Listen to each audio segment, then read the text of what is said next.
Hello everyone, welcome back to another episode of Internet Dads. You may have noticed we're in a slightly different configuration today because I'm delighted to say for the first time ever in Internet Dads history, we have our first guest and it is Mr. Danny Aarons. How are you? What an honour. Thank you so much, Mr. Aarons. You are very kind. Thank you very much. Hey, I'm a fan. Mate, we're honoured. I've been watching every single pod. Oh, I appreciate that. The fact I'm the first guest, I'll take that. Mate, thank you so much. You're a gent, but there's a reason that you've been watching them. Well, of course. Research, for a gig, preparing, getting ready.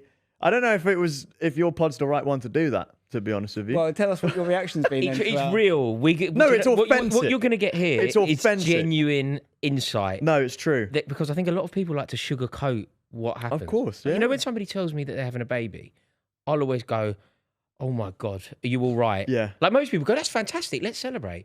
I go, okay, let's do that. But also, dear God. I think when I told my friends, right, I had two different responses. One from people who don't have kids and one from people that do have kids. So I was telling, everyone, whatever, oh, well done, I'm so happy for you. I remember telling Specs. Yeah. We know Specs. Yeah. He said, sorry to hear, brother.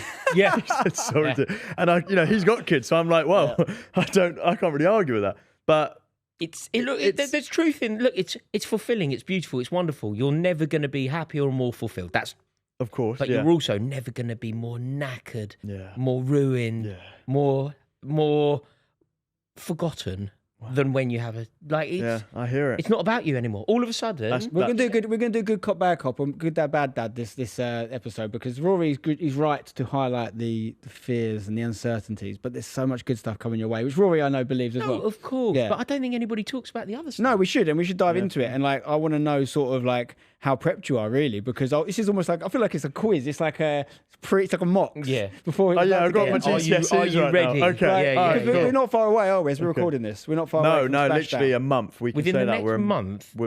Which our first came exactly 1 month early, so literally 1 could be early is crazy. Mate, you get them earlier than that. Yeah, well, 36 weeks is full term. No, so of course, you could get fully you could get the grown. nudge. You could get the nudge any moment now. I keep telling her, just say what can we do? Yeah, you know what I mean? Eat some curry. She's been drinking raspberry. But you want it to come early then? Yeah, I just want it to happen now. What you need, right? Raspberry leaf tea. Done. Yeah, check. Curry. Check. Walk barefoot on grass. But I haven't not done that. Loads and loads of sex. That's what they say. 3 out of 4. You've not touched grass in a while. I haven't done that. I don't touch grass, mate. Really? Walking barefoot on grass? Apparently. But I don't know grounding. how much That's probably about grounding. Yeah. And you walk barefoot. Some people have the grounding beds. You also do this weird walk on a curb. Have you ever seen that? No. Where you walk along a curb, right. 1 foot on the curb, 1 foot on the floor. I used to do that as a child. Yeah. Mate, you have any babies? Maybe. Yeah, okay, fair. Yeah. But I would say to that, because we talked about this last ep, I know exactly the feeling you're going through, but equally, once they're here forever. Yeah, right? no, so it's not maybe like a just dog enjoy those next 2 weeks. Time, True. And just soak it up because there's going to be literally a third, a third member of your relationship before you get hit with a sledgehammer. Yeah, well, a nice one. A nice, lovely, cute, a beautiful, loving, adorable sledgehammer. Yeah.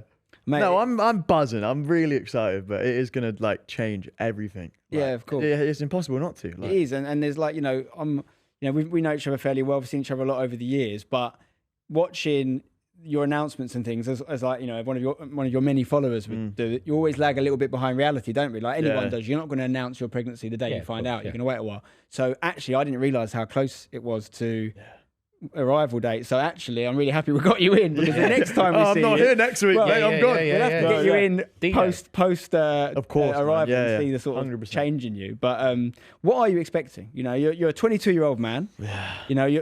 It's peak of his powers. It's worth saying. Rory was a little bit older, I think. I was exactly 10 years older than you when we had our first. So I was 32. There's no right or wrong way to do it. Of course, yeah. Personally, I think if you look at biology and science, certainly with women, I think men have a luxury where we can do it a bit later. But you're in the absolute prime of your reproductive you'll be abilities. You're fit and you've got energy. Yeah. Not like me. But now, haggard and past it. How you fit?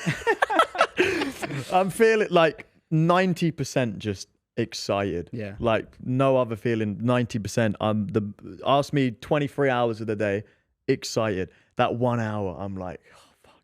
Yeah. Am I fit for this? Am I ready for this? But you'll never be ready. It's a great question to ask yourself, I think. I think that reality check, and I think you need that. You need to ask yourself, am I ready? Because that doubt will make sure that you are then ready. You'll kind of check yourself. And it will, rather than just kind of thinking it's all fine, asking yourself, is it fine? And then equalising whatever your answer is will do you a massive favour. Yeah, big time. It's like people, I'm sure it's the same for acting. When I used to do stand-up and stuff back in the day, they say the day you're not nervous before a gig is the day you should quit. Yeah, absolutely. It means you don't care anymore. Yeah. So it'd be weird if you were just 24 hours. Yeah, well, 1,000,000%. Yeah, you've got to be aware of it, and there's a million things to be aware of because your life is going to change. It's going to be fundamentally different. But you made a really good comment there, and you said, I don't think you'll ever be ready. I think in this day and age, that's so true because we're always going to be giving something up. There's so much we can do, so many places we can go. Yeah. If you go back to like 40, 50 years ago, or even less than that, like when our parents had us, I mean this in like a nice way, but you sort of ran out of things to do a lot quicker. Like people generally, for example, would go out with someone that went to their school or they met in their town because their eyes were smaller, basically. They didn't think that they could meet someone on an app in the other side of the world or do all these things. So because of that, technological advancements, I think we have more that we think we should do before we give things up and going down that route, which is why I think we're seeing people have kids later. But there is such a good, we talked about this last step, I think, a really lovely thing about having them younger is that you're going to be a young dad. Yeah, man. And that means you're going to be a young dad to an adult child one day as well. Exactly. And you're going to be in the same football team. Yeah, that's so cool. You could actually do that thing, when Ida Johnson subbed on for his father. Yeah, that's the one. Well, he won't be able to do that because he's having a girl. I'm having a girl. Yeah. But hey, maybe in 20 years' time, mixed football. Mixed gender football. There we go. It could happen. There we go. 2045. Mate, you're having a little girl. Yeah, I'd like everything I wanted has come true. I remember I was on a podcast. I think it was Sidecast. Yeah. With a Sidemen. Like a year and a half ago, I said I want to be a young dad by the time I'm 23. I remember seeing that clip. And I want to go. And now I'm going to be 23 and I'm going to have to go. Dream. Like, yeah, I'm living the dream. Amazing. I remember seeing that clip. Like, it's mad. And I remember when you then announced that you guys were pregnant. Yeah. And I remember thinking, I wonder if, because obviously I got my dates wrong a bit. Maybe I didn't see it when it came out. I remember thinking, I wonder if that was you planting a little seed. No, but it wasn't. No, she wasn't. No, she was not pregnant at that time. Crazy. We like spoke about it, of course, but we didn't like.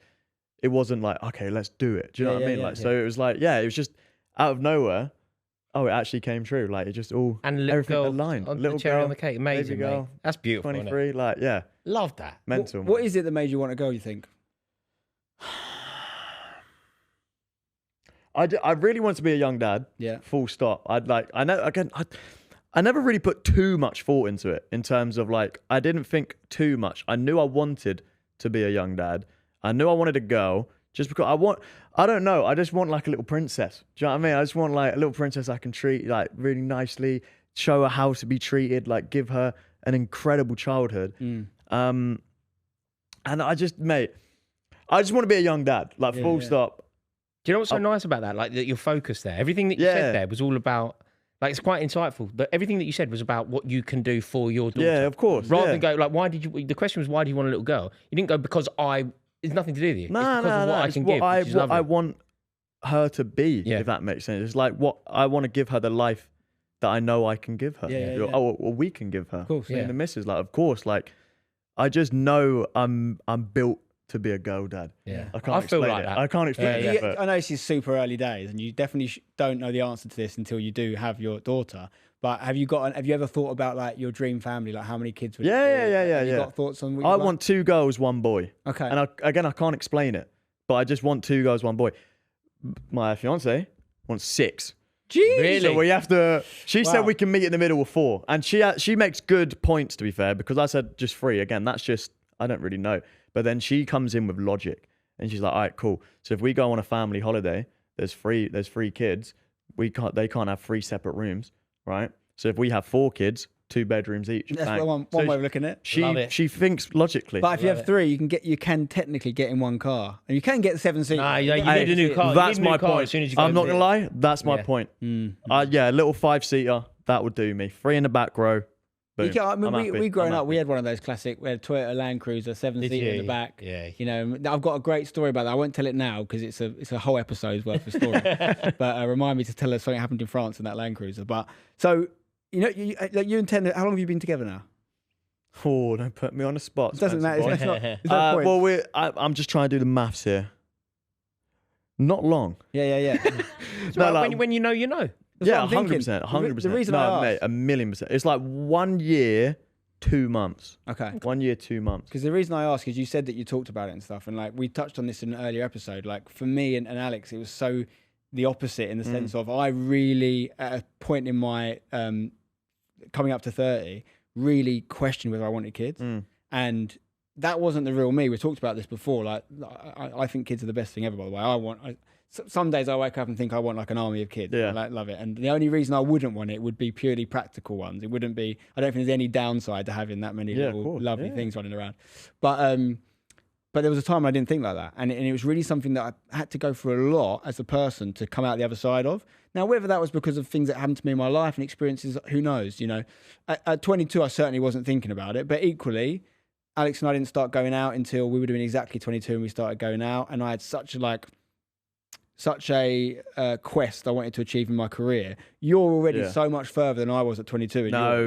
You are. The FIFA player was a million times bigger than me. FIFA player was 24, 25 then. Really? Yeah, of course. Oh, okay. That's what I'm saying. Fair. Okay. At your age, I was just out of uni and I was doing the sort of stuff that Rory did as well. I was like running on production sets and Rory... Being a chancer, just hoping for the best. 100% And look at us now. emailing people. Come on. You're well ahead of the game, mate. You're well ahead of the game. So, you know, if I'd been where you were at your age, maybe I would have looked at things differently and thought about creating that family. Yeah. But like, so you just always fancied being a young dad. Like, how old were Always. your parents when they had you? Oh, old. Really? Like, actually, yeah, like they done it like the right way, if you will. Like, you know, got married, blah, blah, all of that. Like the traditional way or whatever you want to say. Yeah, traditional, not necessarily the right not way. the right way. Yeah, there's no right way. There's also your way, this young, it's also the right way. Do you know what I mean? Yeah, there's no right way. You've fallen in love. You've fallen in love. You always knew you wanted a family, and you've gone and We've done secured it. it. Yeah, 100%. Like, I'm very, like, 100%. I will never, like, half commit. Yeah. So, like, as soon as I started seeing Tennessee, bang, we're getting married. Like, there's no doubt about it. Like, you felt that straight away. Like, she's the one. Straight away. Like, spent not every second, but every day I could, I was with her. Do you think that was influenced by the fact that your like that exposure you had to her on the show you were on, not inside, Locked In? Locked In, yeah. You know, that is, I've seen a few parallels with that. Like, for example, again, Alex and I, we didn't go out at uni, but we went to uni together. We lived in the same halls. Yeah. And we're almost in that sort of... You get used to them being in that environment. Because, like, whereas, okay, you go out on a first date or whatever, and then it's like, okay, cool, done. I'll see you maybe in a week or whatever. Yeah. We lived together for 2 weeks. So it's like, it's not, I'm not making her uncomfortable. She's not making me uncomfortable if we go like, oh, do you want to come back to mine and just chill or whatever? Yeah. Because we did that for 2 weeks. It's hard to go back from that. To Exactly. Then go in, exactly. So I definitely, that probably, like the 2 weeks we first met probably did us like 3 months in real life, you know, because it was 24/7. And everything was accelerated from then on in. Exactly. But it's nice though in a way there's that logic to it because it just means you basically had a better understanding of each other. Exactly. And also having that relationship so important, like that understanding with one another. Because do you know one of the benefits I think for being older, being a bit older, one of the benefits is I don't want to do anything. Like genuinely, I don't want to do anything. I find everything an inconvenience. All I really want to do is stay in my house in a onesie. Any invite is a nuisance. Yeah, I genuinely, any day that I stay in is a complete victory. I don't mind popping out locally. I pop to the gym. I do a class. I don't mind doing a little bit of something. But generally speaking, I don't mind going to work. I don't mind going to work. I love playing sport, and like I love a game of football. I love playing paddle. But generally speaking, I don't want to do anything. I hear it. I'm old. When you're young, you do. Yeah, I hear it. I will feel like that. Do you think you can marry up your sort of youthful ambition and how you're going to go about it? Like yeah, it's a very valid point. Again, it's not like I work hard, like in this space. Like I feel like what we do isn't hard, but I do a lot of it. If that makes sense. So that's my belief that I work hard. I just do a lot of. No, you are. There's a misnomer in this industry, though. There is a misnomer. There is genuinely a misnomer where people who don't work in this industry, and I totally appreciate it. We aren't scaffolding in January. Yeah, we aren't laying the roads. I get we're incredibly lucky, but it is impossible to get to the level that you boys, especially, have got to in your youth, without being an absolute pat rafter. Like no, that's true. Yeah, no, it's true. It is true. Like I work hard, but I also think being a parent is like the hardest you could work. Yeah. You know, like I think people were saying like, oh, do you not have any ambition or whatever like that? Like you're having a kid at 22. That is an ambition. I think having a child at 22 is the most ambitious thing someone can do. Really is. So, there's a lot of people that couldn't handle it. There's a lot of people that, you know, that would never even think it an option, not because they don't want to do it, because they haven't maybe created the environment that you've been able to create. You know, there's so much credit you deserve for that. Because it's a little bit like the, not to compare you with him, but the Messi quote. Oh, I like this. There we go. So far, so good. Okay. Yeah. There's a quote about Messi. I think it's Messi when they sort of say like, you know, it took me, maybe it's not Messi actually. It took like 20 years to become an overnight sensation or whatever. So like, everyone knows you for what you're doing now and all the content you're making, and a lot of people will know about your sort of journey and all the FIFA stuff you did, like similar origins to myself. But they don't know about the grinding you'd have done when no one was watching. Of course. And that bit, and I always say this about anyone, like, you know, I said that mostly about the Sidemen and KSI and all these people that sort of created this career for all of us in a way. Yeah, 100. And the bit that everyone gave something up in that time. So I was a bit older, like I mentioned. So I was giving up a job. I had a job. I was getting paid to do stuff. I had a flat I had to pay rent on. So I was never at a point where I was making YouTube videos and like living with my mum and dad. So I never had that safety net. Yeah. But I did have some money in the bank because I'd worked a little bit. And I did have a bit of an understanding of the industry because I'd worked in it. So there's all peaks and troughs. But I gave up the security, if you like. Yeah. You look at someone like JJ. JJ was like, he didn't go to uni, for example. And a lot of, I don't know if you went to university or anything like that. Yeah. So a lot of these guys gave up, you know, further education. A lot of them gave up having money in their pocket when their mates were all earning it at the time. Yeah. Me, in the era that I came up in, you were a little bit later. So you probably had the people to look at who were clearly making YouTube a thing. I was getting mugged off by my mates. I was getting mugged off. Every stag do I went on, everything was like, you make YouTube videos, mate. Like literally, all getting drunk, taking the piss out of me for being a YouTuber. Yeah. And I just had to take it. You're the pioneer. Well, I was not, I'm by no means the first, but I was certainly in the era where my mates didn't understand why I was doing it. Yeah. Whereas later in your life, it's like, well, obviously you can be like KSI, you can be like these guys, you can make money. It's definitely changed. Like even when I was at school, I was getting pelters for it. Yeah. But I feel like as the years go on, they're like, ask a kid now, what's your dream job? No. Yeah, exactly. They'd probably say YouTuber. No, it is. Like, That's official. It's changed. It's changed from a footballer. It used to be, it went rock star. Like everybody wanted to be Liam Gallagher. Yeah. Then everybody wanted to be Cristiano Ronaldo. Now everybody wants to be Ethan. Yeah. Bazinga. Similar players. Okay. Is he a good case study at the space? He's the one I know the best. No, I love YouTubers are surprised by that. Should I go with someone else? I just didn't think even Bazinga Everybody wants would to be KSI. Is that better? Yeah. Fair. Yeah. No, I hear it. When you were getting pelters at school, was that when you were getting like had an audience? Was that pre having an audience? And they were like, no, it was before. It was like, what are you doing? Like you're wasting your time. Like people knew it was a job, but they were like, "Oh, you're never gonna get like this. Never." Do you know how many people that are doing these amazing things right now have been told they're never, no one's gonna care? You have to be I told remember people literally like DMing me, like trying to help me, sort of going like, "Mate, like these are mates of mine, going like, look, just so you know, like it's a bit cringe what you're doing, like maybe stop." And I'm like, and I never took it personally. I was always like, "That's fine, mate. I appreciate it. I enjoy it." Yeah. And like years later, those people would be like asking to come to things we're doing and like messaging me about it. And I'm like, I'm not a petty person, but I'd love to send them screenshots back. You know, and just think, come on, have a little bit of vision. Is it going to be tricky marrying it up? Because obviously you've got a lot of heat around you at the moment, but equally your fiancée Tennessee has a lot of heat around her. Sometimes in a more traditional way, what can happen, and I'm a case study for this, my wife's effectively going to have a year off work. So she's going to start, she's a TV producer, she'll go back to work in January. Until then, I'll hold the fort. Yeah.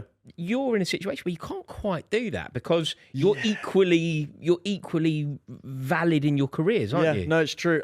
She's like, she doesn't know the answer to that question. I don't know the answer to that question. I think she keeps being asked by people like, "Oh, what is your plan? Like, what are you gonna do?"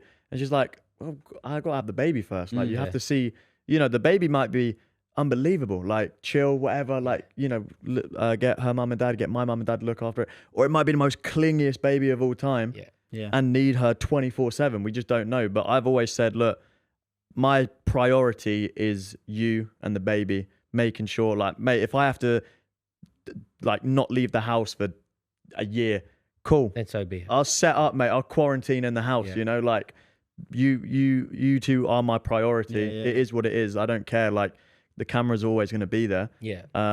But yeah, like obviously the ideal is cool. Baby's lovely. Baby's beautiful. We can maybe after like a month or two get back into the swing of things. She told me 2 weeks off and she's good to go. And I said, respectfully, have a little bit longer. Yeah, Because she is a menace. Yeah. She will not take no for an answer. She'll do whatever she wants. You know what I mean? It's a fair play. But I said, look, maybe 3.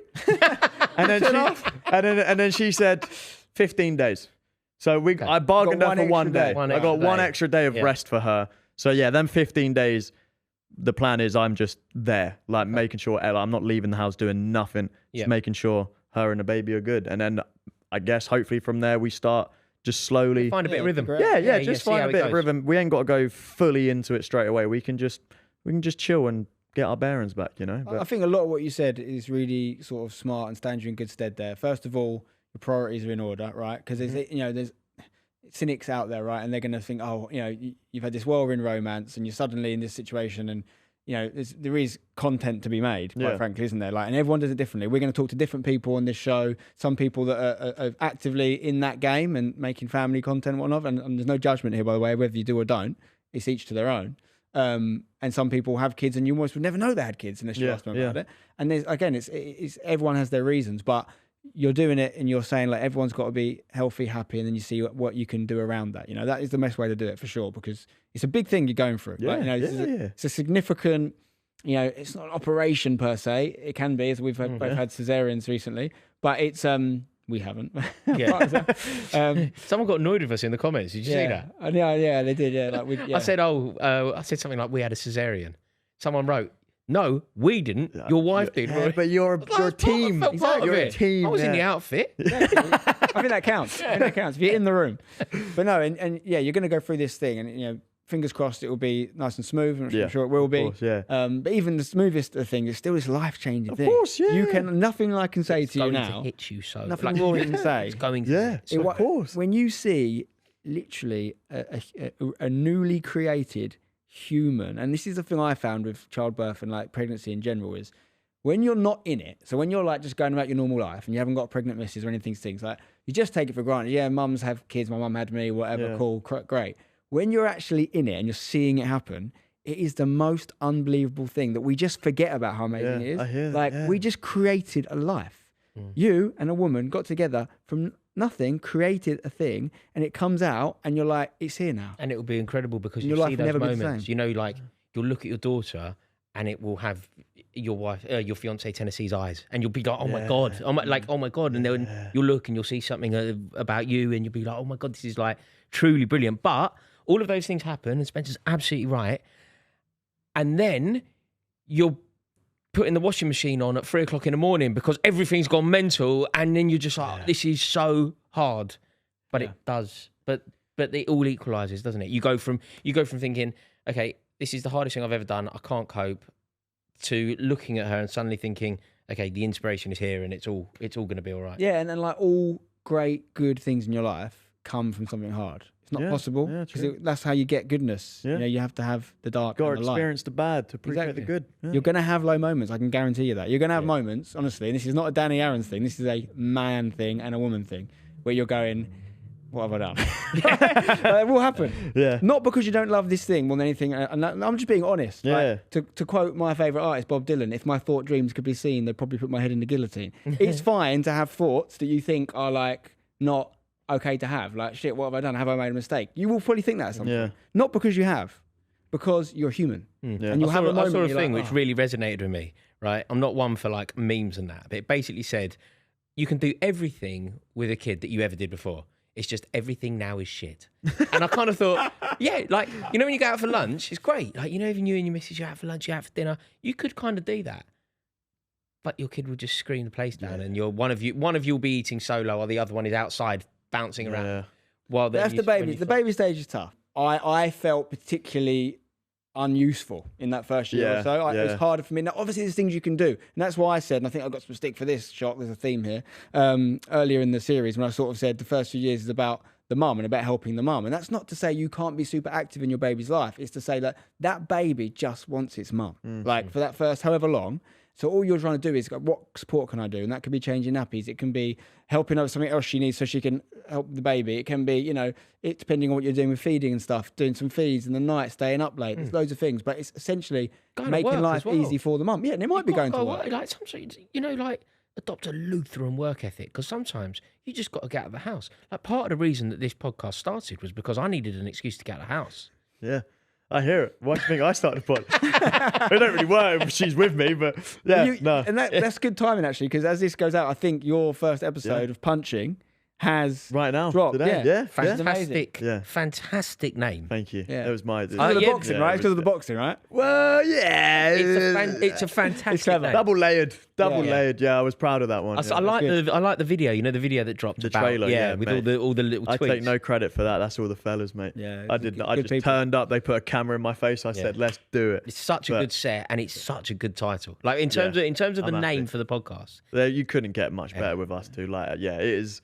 It's perfect, and it just gives us another not excuse. We don't need an excuse to hang out, but it gives us more of a reason. Like, oh, we're not just hanging out for nothing. We're actually being productive while hanging out. It gives you an avenue and as well to explore things. Exactly. And help. There will be a lot of people who will be going through something like you're going through, and they'll be able to, follow your journey along the way. Yeah, it's gonna be. So what is the plan with Punching? What sort of stuff are you gonna be covering every week? I think like our plan is just no plan, if that makes any sense. You're gonna have plenty to talk about. Yeah, no, of course. It's gonna be obviously like what's happening in our lives, what's going on, stuff like that. But it's more so just let's just let it out. Do you know what I mean? Let's just sit in front of a camera, talk to the people, because I feel like I'm a streamer, so I do that for a living. Like, I engage with people a lot, but like I want more of a mature. I don't know how it longer form stuff, where I can actually speak my mind and like show me. I'm not like, I'm not streaming me playing a game. I might be talking to people in the chat. This is just me, Tennessee. Yeah. Boom. What have we got to say? Like, it's just more of a mature way to express our feelings, I think. And it's part of that process of like growing up. You've grown up on screen, haven't you? Yeah. Because you've been doing it from a young age. How old were you when you made your first stuff? 10. Really, that young? You really? That's mad. Were you really? Yeah. So if we skip forward 10 years, your daughter says, I want to be a YouTuber. Are you happy for her to make videos at 10? Mate, my thought process is, as long as she says that, here's a camera, here, I'll edit your videos for you. Do you know what I mean? Yeah. Crack on, have fun with it. I just don't want to be, again, no judgment to people that do. I don't want to like bring them up on that, and then they grow up and they'll be like, wait, hold on, why is my whole childhood on the internet? I didn't choose that. That's 100% the way I look at it. When you started finding YouTube, so 13 years ago, were you watching him? Yeah, big time. Well, I wasn't watching you. I might not been about. I was watching the FIFA player. Well, who's that? I was watching everyone. Yeah, that's why it's so like surreal. It was 12 years ago, right? Yeah, 12 years. So we're talking like 2012 sort of time. Yeah, right? exactly. Yeah. I was doing it, but he wouldn't have been watching me then because I didn't really get any proper. But by the time Danny was 14, it was like 13, 14 where I started to get a little bit of attention. Yeah. So like I said, I was older than him when my YouTube stuff started to take off. Isn't it? But when you're 10, so this is the thing, right? We take it back to when you're 10, yeah? So like, I'm just looking at it because it's all about internet dads, right? So I look at it from both perspectives. You're about to be a dad, but I also think about your dad, who I know and I've been able to meet a couple of times. Yeah, he loves you, man. He's a good man. He's a good man. And so I'm thinking, what was he thinking? And maybe you know the answer to this. Big time. When you started making videos. Big time. It's a 10-year-old, but it's not like that 10-year-old can say to his dad, this is really good. It's going to be great in 12 years, trust me. This is the thing. So like, I'm 10, right? So at that point, like the 10 to like 15, 16 age point, he let me crack on. He was like, look, you're still doing your work in school. This is just your extracurricular. Do you know what I mean? This is like, because what you said about sacrificing, I sacrificed going outside. Playing with my mates, talking to my mates. Because I was just, do you want to come out? Nah, I'm filming. Yeah. And like, at the time, they're like, what? Why? Yeah. What? For who? What are you doing? Yeah. Like, what? Yeah. So he was like, fine, this is just his way of having fun, I guess. And then it was like, I think actually, not even 16. It was when I started college, right? It was like, okay, cool. I've just finished, right? So the whole of college, I was doing YouTube, whatever, and nothing was happening. I was getting 100 views. Whatever, and he was like, just subtly, every now and again, was like, Danny, you've been doing this for quite a long time. Nothing's really happening, mate. And I'm like, just trust me. It's gonna be okay. So did you always believe? You always felt like there was something for you in this world. 100%. Where did that come from? I generally couldn't tell you. Again, it's just if I set my mind on something, I just have to do it. So until I have achieved what I wanted, which I've done a lot more than that now from YouTube. But it was like, I just wanted to say, oh, I'm a YouTuber. Do you know what I mean? I wanted to, like, if people ask me, what do I do for a job? I said, oh, I'm a YouTuber. But I couldn't. Yeah, now I'm good. I'm happy now. But back then, even like my dad, he was like, mate, nothing's happening. Yeah. Right. So like, I finished college, told him, look, I don't want to go uni. And he was like, okay, cool. Whatever. You don't have to. You have to get a job. I was like, yeah, I have one, YouTube. And he was like, mate. Was it paying you at all? No. Were you earning? No. My first paycheck must have been a good like 6 years into it. And it was 60 quid. Because I remember the threshold. That's the threshold, You have to break 60 quid. Mate, that's the biggest 60 quid you've ever made in your life. It took me 6 years to make it. Because then bang, look, Dad, here's proof. I'm making money. But it was like, mate, again, 60 quid in 6 years. So how old are you now at this point? So I just finished college, so I would have been what? 18? And you've earned 60 quid at 18? I had 60 quid to my name at 18 years old. So I actually did get a job. I had like a part-time job. I worked in a call center. Okay. I was a little call center guy. And that was, I'm not gonna lie, that was about 2 weeks. I smashed it, absolutely smashed it. But I was just like, nah, this ain't me. Yeah. This is not me. So it's so important that you did that 2 weeks. Yeah, because it means from forever onwards now, and listen, you're never going to go back and work in a call center, right? But real world certainly when you are, you're making that transition from not having money in your bank to having money in your bank, basically. You know what's there for you if it doesn't work out. Yeah, true. And there's nothing against going to work in a call center, but I'm just saying, like, I did the same thing. I even before I had the jobs in the industry, I was a Domino's delivery driver. I worked as a waiter. I used to be the boy at school. People would take the mick out of me because I had so many jobs. I did everything. And some of them are such rubbish jobs, but I knew what it was like. You can really benefit from, we always ask people, do you know what you want to be? What do you want to be? And you're like, yeah, I do. That's the ambition. I know who I want to be. I know what I want to be. And that's the path I'm on.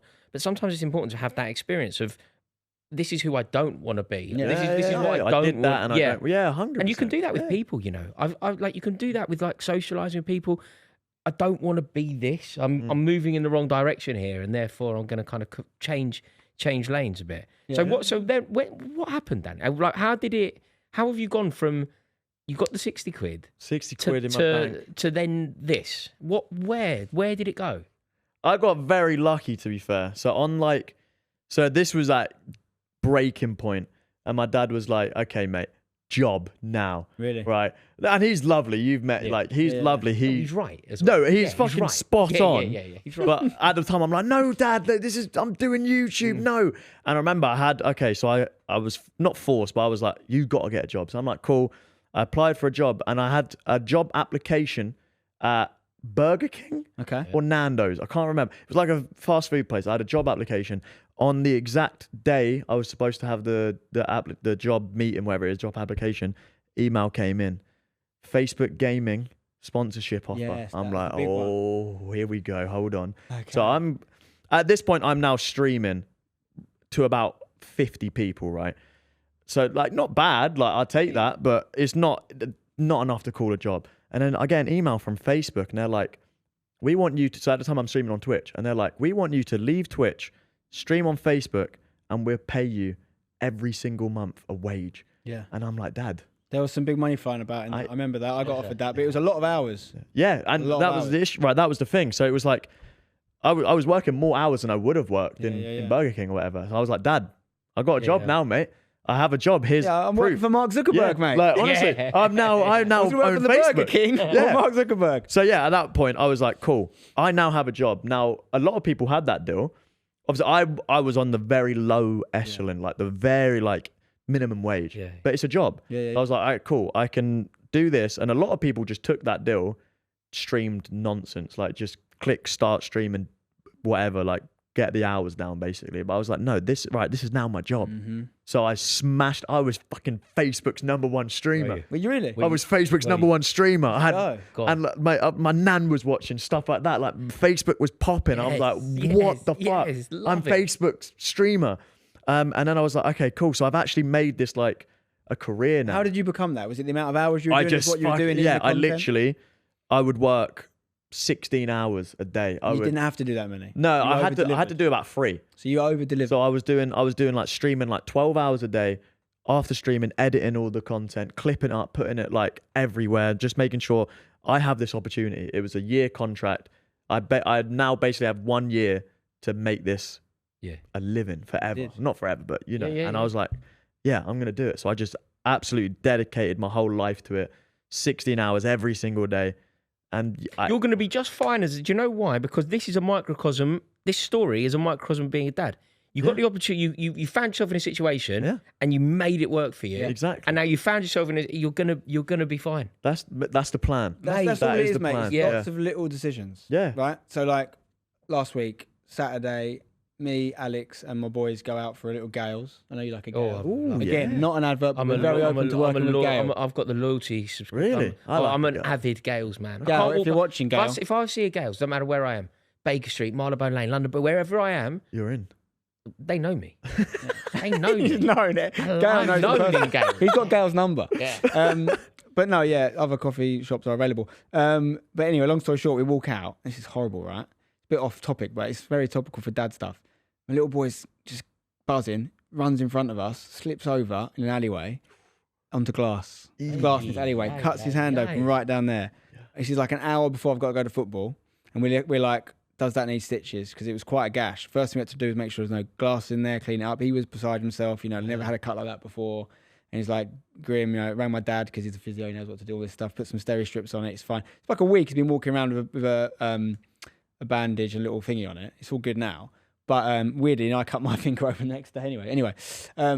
Makes it all about him. Yeah, make it about you. Makes it all about him. Look at it, it's like cat scratch. I'm the real victim. No, but it's funny though. But actually, it was the best thing that happened because it meant I came home. That was from jiu-jitsu. From a guy who cut his fingernails, and I come home and I go, look, I cut my hand too, and he suddenly felt better about it. That's why I bring it up because it's nice. But the reason I bring up that story is, in the moment, you're like, right, what do I do? And it's not like you ever sit and go, am I a good dad? Or what do I have to do to be a good dad? You just react to things that happen. Yeah. There's like, something happens and it could be a good thing, could be a bad thing. And you just react. And as long as you care, which you clearly do, you're going to be fine, mate. You're going to be absolutely fine. But the whole story you just told there about how you sort of made it and broke through, it's so good because, everyone's going to see you're everywhere now, right? You're in all these videos and some huge views, like crazy stuff. And then your content, other people's content, everything. And everyone, what comes with that is a lot of attention, sometimes good, sometimes bad. Yeah, right? Of course. And there's a lot, opinions are like arseholes, everyone's got one. And everyone will have a view on you as a person based on what you say in videos. Yeah. What these people don't necessarily know is what you had to do and the sort of intentional thinking that went into building a career at such a young age. And I can only applaud you for that because I didn't have that at 16, mate. There's going to be an awful lot of people as well who look at your situation at such a tender age. You've got a beautiful fiance, you're living a great... It's not genuine, is it? Criticism isn't genuine. Criticism is envy. Jealousy. Yeah, for sure. For sure. And that's why, does it hurt you, that stuff, like when you see it? Because it's a lot... Everyone... I look at you guys, and I say you guys, I mean you lot, I mean the Sidemen, I mean anyone of these sort of like level. I mean, we're doing the Sidemen game in a couple of weeks, right? I'm lucky enough to be commentating that again. And when I come to that, I get a little glimpse into the world. And I've obviously had a few bits of that. And I did that, the hide and seek we both did, Twick and all that sort of thing. And I love linking up with you boys. But I'll be honest, I want no part of the level of fame you guys have. Like, I want no part. No, I am not on their level. You must have. I think you walk down the street and you will get recognised a lot now. No, a lot.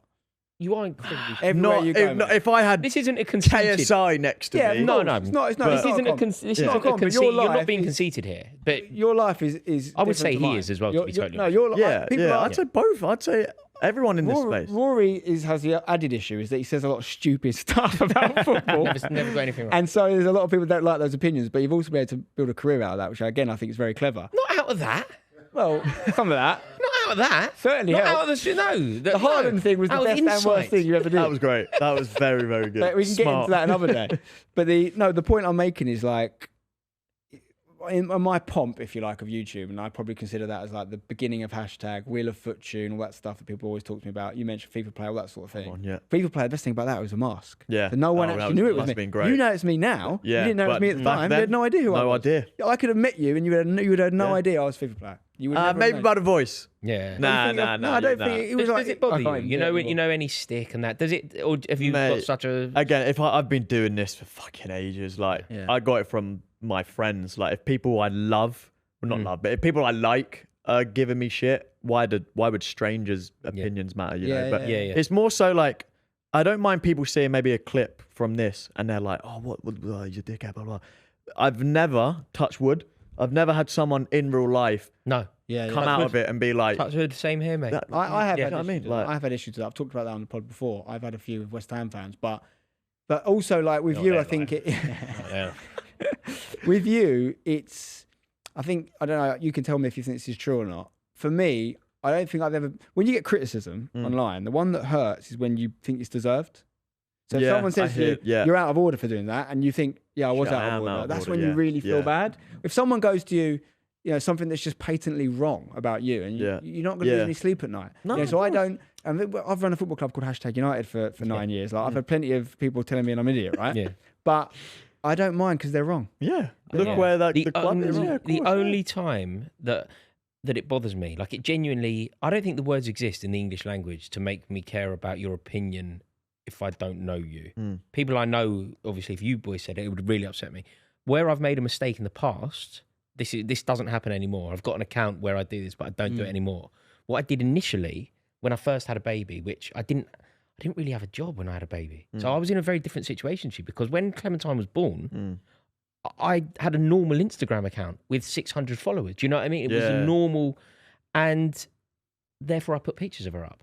What subsequently happened was I then got a little bit of luck. I ended up being quite fortunate in my career, and suddenly people would find those pictures and say something about my kid. Yeah. And and it's not only my kid, like it's about my grandmother. It's about things that matter to me. That's what, so now I would never put either of my daughter's faces online. Yeah. Simply because people, when I said something about Erling Haaland that was proved to be minorly incorrect. And then you made a video saying, was I right? But when I did that, what happened was, because the level of stick got so severe, people then went back to to 2019. Like I said that in 2023, but in 2019 I went, here's me and my baby, and people went, your baby is. I was like, whoa, okay, this has gone crazy, hasn't it? It is weird. So then I didn't. Do you think will you acknowledge your daughter publicly, apart from saying I have a daughter? I don't think so. So no names, no faces. Literally, like it's more so Tennessee. Like basically whatever she thinks, cool, I'm on board, let's do it. And it's good strategy. Because she, again, what I said earlier, she thinks logically. Again, I'm thinking, I got a baby, look, cool baby. But she's like, Danny, long term, think about it. So literally, like she's totally correct. She's very clued up. So I'm just taking every advice from her. I've got a baby, look. Look. I've got a baby. So I'm just going to, basically anything she says goes, and she doesn't want baby's name, baby's face, anything like that. Nothing like that. Very wise. Yeah, where we draw the line with our stuff is we've done quite a few pictures that you don't see their face, but like, the classic Xabi Alonso walking out with the baby. Big time. Like things with the back of their heads and stuff, or you hide their faces. When I have my vasectomy, I want to do the Xavi Alonso walking out with a pair of bollocks in my hand. Can somebody edit that for me? Can you do that? Can somebody do that? Yeah, rather than boots, bollocks. That is funny. That's great. No, but like that, you obviously talked about the name thing there. Yeah. And we've done the same thing. We've never said the names of our kids publicly. Have you decided one though? Yeah. So big time. How did you do it? How did you settle on it? Do you want to know? She said, "Do you like his name?" I said, She went, well, that's what it is. No, thankfully. No, basically, she said, "Do you like his name?" I was like, "Not really." Like, I would never say no. I'd be like, You can do vetoes. We did vetoes. We were just like, really? No, veto. Well, I was like, we can come up with something better. Yeah. And by we, I mean she did. And then she said, what about this one? I said, yeah. Okay. That one, I like that. That's a very good name. So, but because you're having a girl, did that mean you let Tennessee sort of run that one? I feel if it was like a boy, you'd do it more, do you think? Yeah, I don't know if that's like, I was like, look, girls, literally what you said, have fun. That's you. Who am I to say no? As long as I don't hate the name, I've actually grown to really love the name that she's picked. That's what I think happened. So, do you know, we made a point. I made a mistake of talking to my grandmother a lot about names. And she's got such a big gob. Like, she's 91, she had a stroke. But I'm not joking. That woman cannot keep a secret. And I was trying to tell her to kind of inspire her and keep her going. You know, she's old. And I'd go and see her basically every day and I'd have these conversations. And anyway, off the back of doing that, suddenly my mum knows and whatever. And then it's like, okay, I'm getting feedback now, which I don't really want.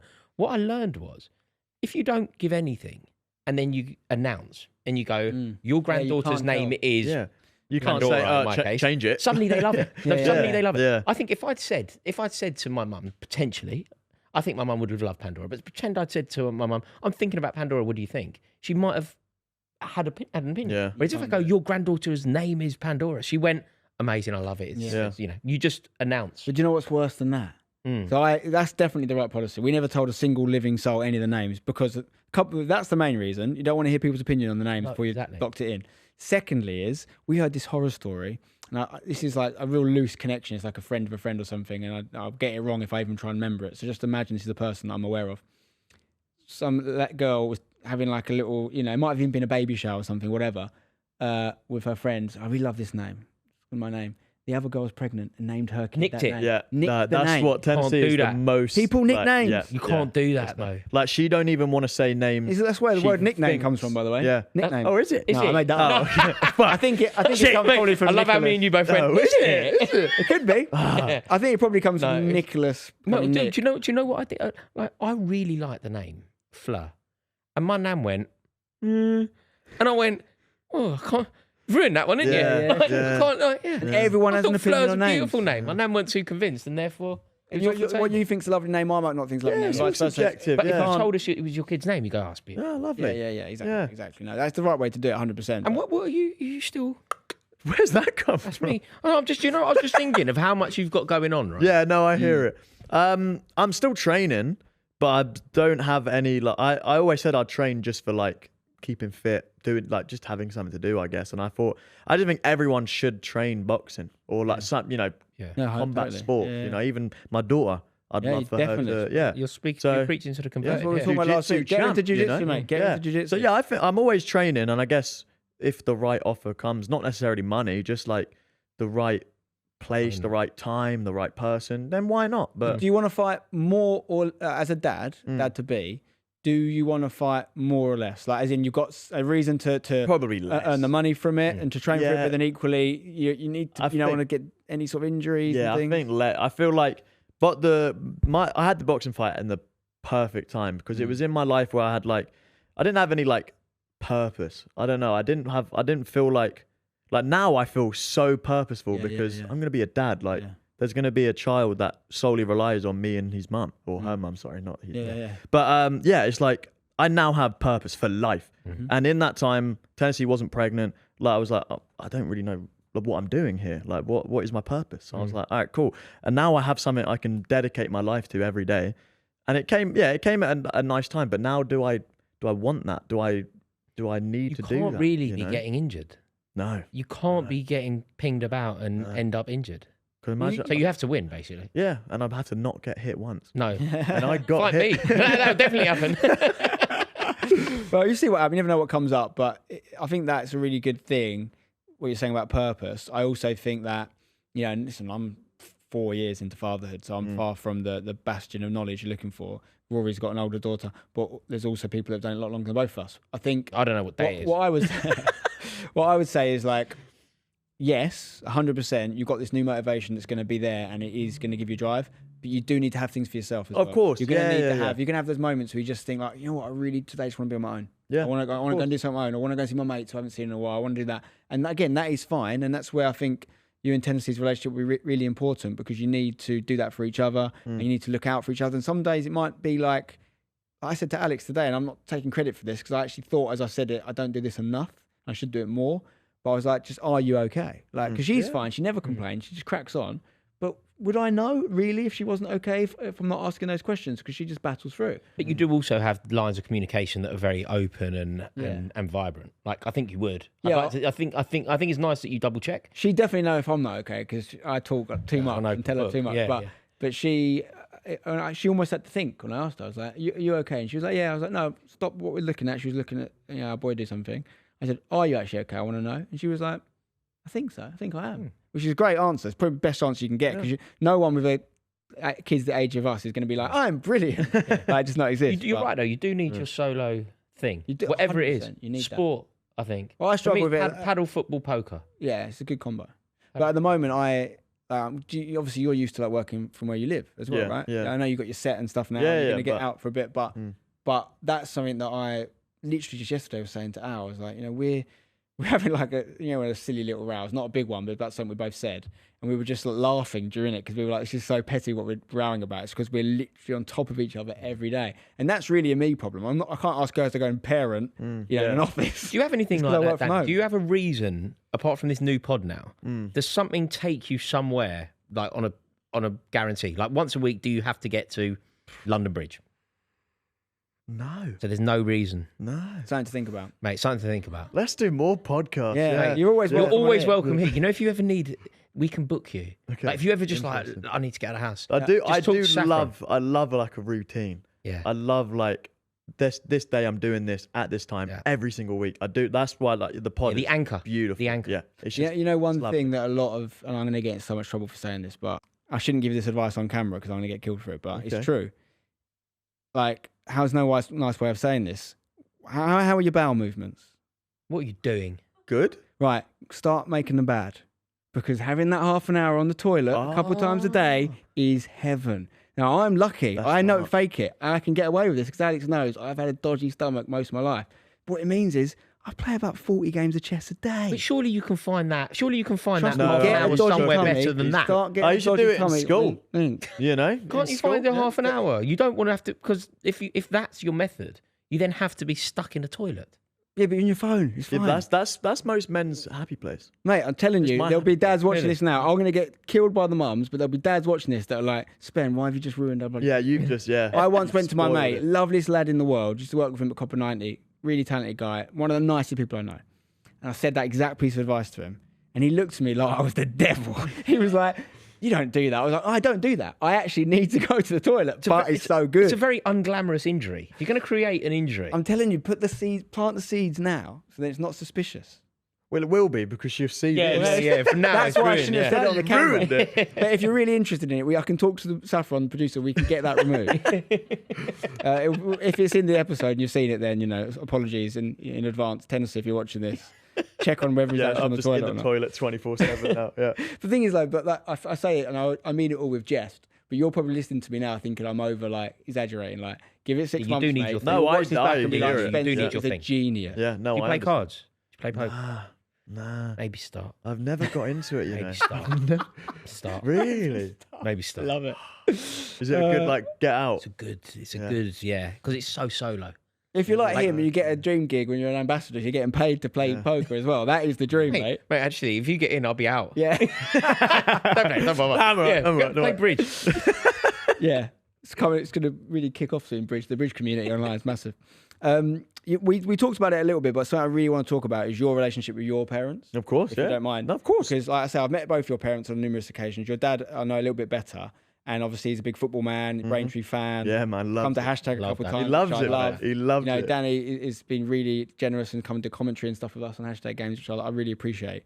But I know your relationship with your dad, and I'm sure your mum as well, but it's super important to you. Of course, you retired your dad from work. Yeah, man. Like, this is one of the coolest things I think a person can do for their parent. It's my biggest flex. It's so cool, Nothing in the world would ever equate to that. Nothing. What does it exactly mean? It just you said here's enough money to make sure that you don't have to go back to work. Yeah, effectively, I just pay him a wage now. Like, amazing. I just say, this is the thing.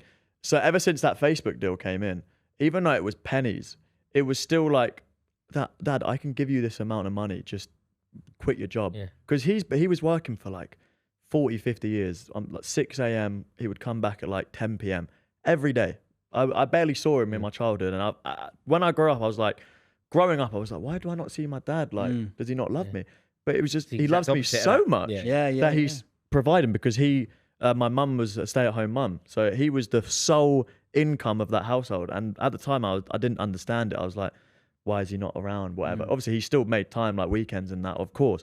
But then as I grew up, I was like, oh, he's the reason I get to do this.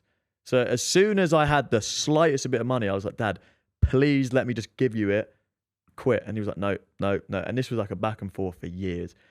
And I've never said this, but weirdly, it was after the Barbie movie. Have you seen the Barbie movie? Yeah. You went to Barbie rather than Oppenheimer. Yeah, big time. And it was, to be fair, I don't know how I came to the conclusion, but I watched a Barbie movie and I cried, right? I cried after watching a Barbie movie. I was like, wow. Because it was all about appreciating mums. But I've always appreciated my mum. I maybe didn't appreciate my dad as much. I was like, I just started crying. That's going to happen more and more once you become a dad. Yeah, I'm going to cry. Mate. But that night I was like, Dad, there's absolutely nothing you can say. You cannot say no. I am retiring you now. Quit. And he was like, fine. But you've got to a point at this point, and he probably could see. Actually something. He was like, yeah, fair enough. Now it's more like stable. Like, fair enough. Even now he's still like, oh, is everything okay? Like, but like to be fair, I say I retired him. He worked in banking. So I now just make him my banker. So he probably works an hour a week. Just make sure everything's good. It's an incredible gesture, Danny. It really is. Mate, it really is exceptional. No, I had to because like my parents, like they are the reason I'm here. Like my dad made sure everything was good. When my nan died, the money my mum got, so because it was her mum, the money my nan got, the money my mum got from her nan's inheritance, gave it to me to spend on a setup. Wow. So I was just like, they care for me so much. Family business. Yeah, like literally like 2 generations up. Yeah, how could I not give back? They started me off. So how could I not give back special, to them, mate. It really is special. Yeah. It really is unbelievable. And I think like again, it's a further proof to, what there is behind the content. Yeah. All the stuff that's there. We see all the shiny videos and all this stuff, but actually what's going into that is something really special. Yeah. And are they going to be very involved I hope so, their man. granddaughter? Like, I've made it like priority that I texted them the other day, like, I want you to be as involved as you can. Like we've moved closer to Tennessee's family just because I feel like her being near her mum makes sense. I feel like that, but I was like, I know we're a bit far away. I can make arrangements no matter what. I want to make sure you are involved, And the podcast is another great thing because we was thinking like, oh, when we do the pod, we can bring the baby. Mum and dad can come to the pod, see the pod, but then baby's here, they look after the baby. Meet in the middle sort of thing. Yeah, like honestly, I just want them to be as involved as possible because they have the time and they want to. I think it's the most important thing is they want to. So why would I not want to? Do you remember when we were at a launch of a computer game a few months ago, and you said to me, "Have you got any advice for me?" And I'm like, the first thing I think I probably said was, "Don't listen to anything I say." But the second thing I said was, if the grandparents are up for it, like that's massive. And I don't know. I think you'd probably moved by that point. Yeah. Or you're about to, whatever. Yeah. But it was like, like if you're going to move somewhere, make sure it's near one of the grandparents. All these sort of things. Because not to say that you can't do it another way. Of course you can. But it's such a boost and a help. The fact that you're going to have that support is so important. And like, I mean, it's mad to think that you're 22, and we're basically the same age, but you're a few years older than me. So if your daughter had a child at your age, you'd be a grandparent. About the same. Yeah. Not quite. Wow. But like that's you do get like grandparents in their sort of early 40s. It's not unheard of at all. And like that's in many ways the way we've been scientifically evolved to do it. And my granddad, I think my great granddad. I did the full family tree research when we were pregnant the first time. It's COVID, so I had loads of time on my hands. So I did the full everything. I did all the DNA tests. I was trying to really go back as far as I could. Some of the stuff I found out is crazy. Like my great granddad was one of 11. He was born on a boat coming back from India because his father was stationed out there in the army, and so his birth certificate says India, even though he was actually born like quite near Gravesend. I think they were coming back to Kent. But like, people who have way more than 10 or 11 kids back in those days. Like you're just popping out kids for your whole adult life, basically. If you're one woman doing that. And it's each to their own, but some people never get to experience that even once anymore, and it's becoming less of a thing. The population, the amount of people having children is getting less. I'm not saying this pod is propaganda for people to have kids, because I think you could argue it's the opposite sometimes. Although we do need people who have kids to watch it, because presumably people watching... That would be good, more viewers. Yeah, exactly, more viewers. But I think that your relationship going up is so important to your parents, and like, when you have kids, it's so easy to only focus down. Because you're thinking so much about your life and how hard it is and all the things you've got to do. And if you're lucky enough to have those parents that want to contribute, also, great. You know what would be so valuable? Because you and Tennessee have had, look, we've established that you both worked incredibly hard, but also all of us have had an element of luck. Yeah, of course, you see your father, it was graft, proper graft. Yeah. You want your daughter to see that, don't you? Yeah, you want them to understand. Look, we got lucky. We've worked hard, but equally, we live an incredibly privileged life. The real world is this. Yeah. Like the grandparents and the values that will come from that are just so important. Yeah, big time. 100%. Have you thought about what kind of dad you want to be? Like, you know, you can be disciplinarian. You're going to be the nice guy. So, thank God, Tennessee said, you know what? I'll be the strict one. Really? So, hallelujah, I'll be the fun dad. We can go out, get ice cream, do whatever. I'm good. I'm good. She's going to love me.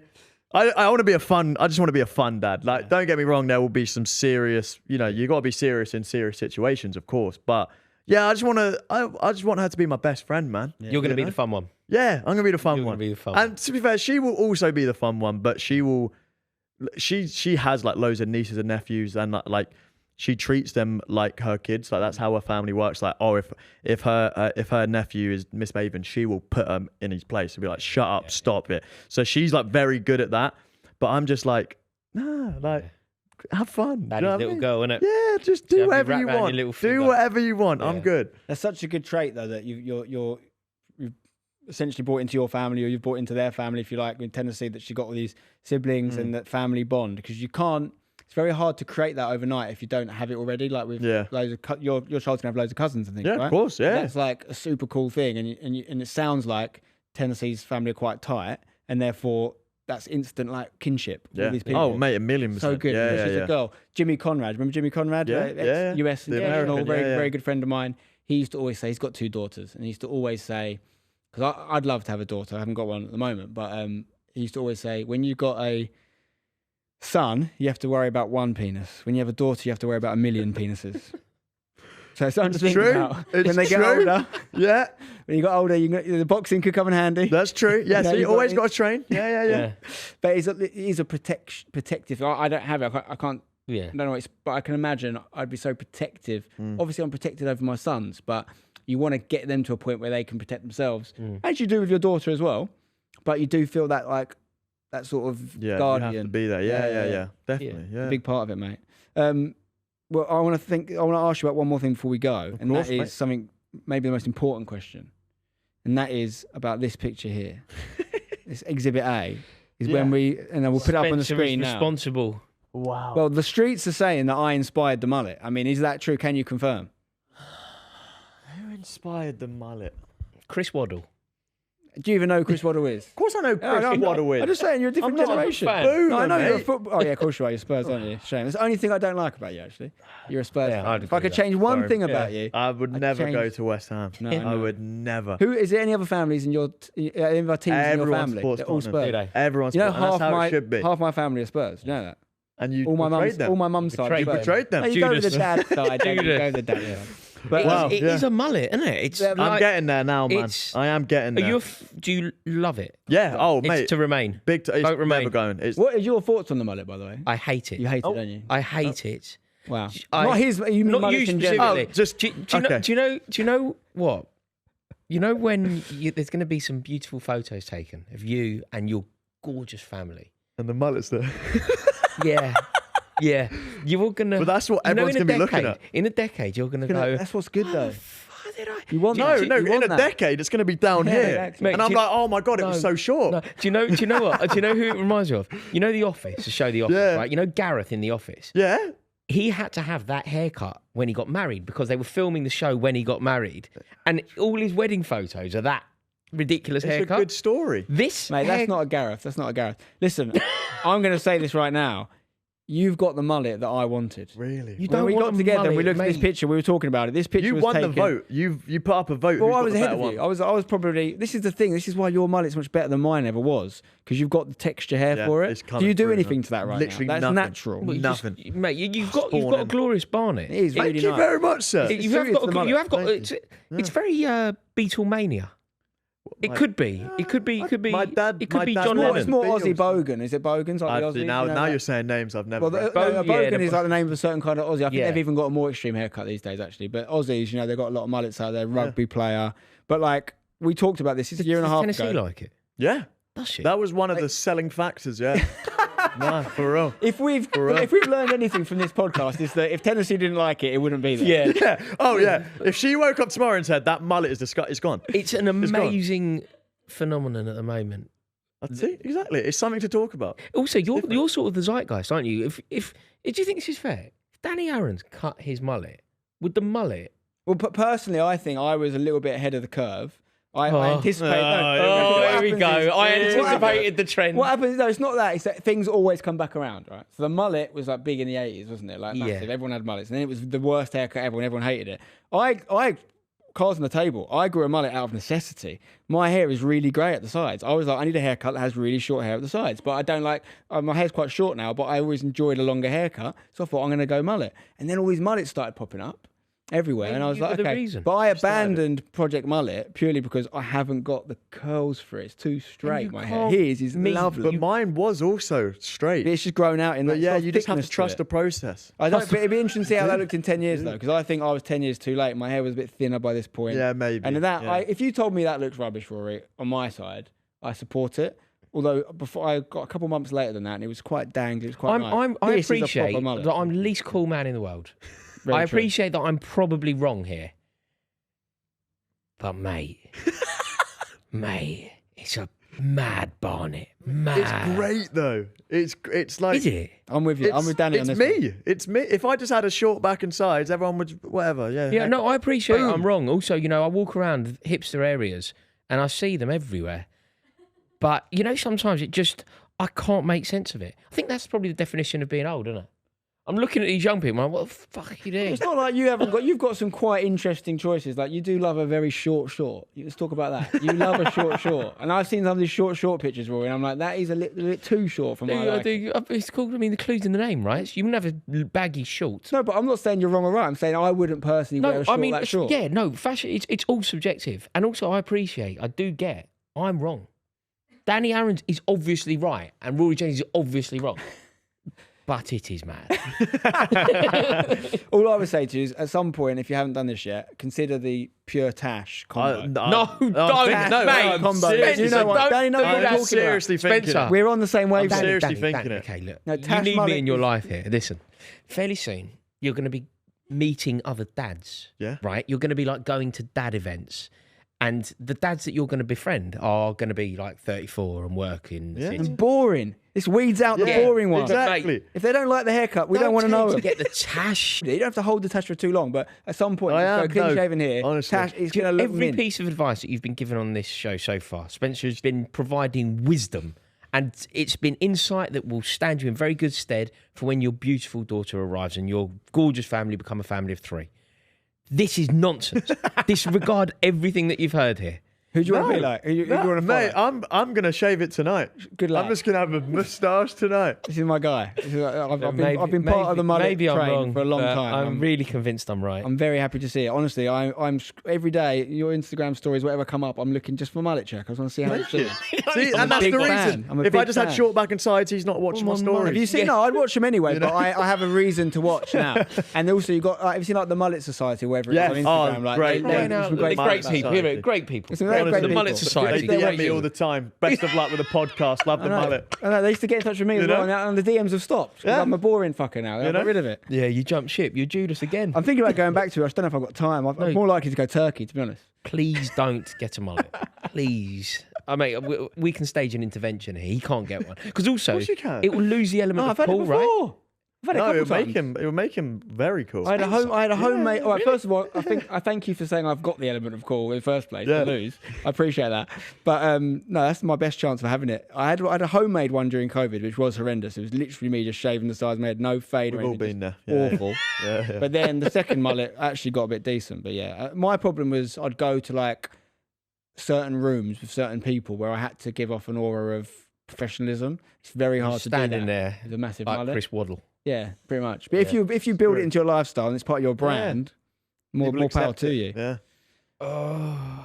We're going to do some more Dad Diaries next episode because this is like a bit of an extended one without special. Good man Danny here. Before we let you leave, I've got your first ever present. Internet Dad's baby girl. No one in the world owns this. That is the first person in the world to own this. So this is for the young lady, fresh off the press. That is literally. Mate, that how? I made me and my partner Alex. We made that for you. Oh, bless you! Thank you so much. You can't buy them, but if there's interest in the line, we could look at doing some sort of. Oh wow! Line. I love a baby gift. Thank you very much, fellas. It was a pleasure. Thank you so much for coming on, Danny. It really was great talking. Is there anything else you want to ask us before you go? Like you're about to become a dad. Is there anything else you want to ask? It's your moment. And if not, you know where we are if you need us in the darkest hours. Just not too Am I going to be okay? You're going to be just fine, mate. Yeah? You're going to be fine. Mate. You are in much better position than the majority of people that have kids. And then that's just objectively speaking. You've done very, very well for yourself and already, and I'm sure you're going to keep doing that. But much more important than that, because I said this before and I'll say it again, the most important thing you can provide for this child and any other future children is a loving home that whatever happens to them in their life, they know they can go back to. You love your fiance, you're close to your family, you're going to be a doting father. I have a lot of faith that you're going to provide that home, Danny. So thank you guys. We wish you the best. Thank you very much for joining us, our first ever guest. Thank you. And we'll get you back on in the future. For round 2. When you need to get out of the house. Yeah, it's an I'll message you in about a month and 2 days.